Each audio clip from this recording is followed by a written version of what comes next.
2026 বিশ্বকাপ নয়, কার্লো আনচেলত্তিকে নিয়ে 2030 বিশ্বকাপের পরিকল্পনা করতে চায় ব্রাজিল। 2026 বিশ্বকাপের মাস 6 বাকি থাকতেই আনচেলত্তিকে নিজেদের সন্তুষ্টির কথা জানিয়ে দিয়েছে 5 বারের বিশ্ব চ্যাম্পিয়নরা।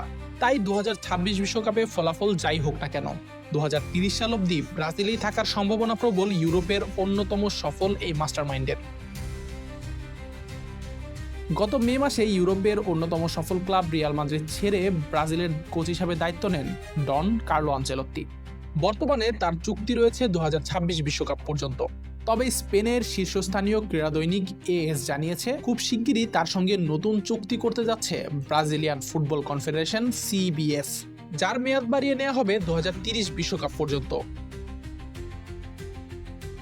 ব্রাজিলের কোচ হিসেবে দায়িত্ব নেওয়ার পর থেকেই বেশ কিছু সাহসী সিদ্ধান্ত নিয়েছেন 66 বছর বয়সী এই মাস্টারমাইন্ড। এর মধ্যে সবচেয়ে আলোচিত সিদ্ধান্ত হলো যে কোনো মূল্যেই নেইমারকে এখনই জাতীয় দলে না ফেরানোটা। সাবেক বার্সেলোনা ও পিএসজি সুপারস্টার ব্রাজিলের ফুটবলের অন্যতম বড় তারকা হলেও পুরোপুরি ফিট না হলে তাকে জাতীয় দলে রাখা হবে না বলে স্পষ্ট জানিয়ে দিয়েছেন Carlo. Real Madrid, AC Milan, Juventus, PSG ও বায়ার্ন মিউনিখের মতো ক্লাবকে কোচিং করানো আনচেলত্তির অভিজ্ঞতার ভান্ডারটা বিশাল। তার অধীনে এখনও ব্রাজিল নিজেদের সেরা রূপে না ফিরলেও মাঠের খেলায় ইতিবাচক পরিবর্তনের আভাস মিলেছে।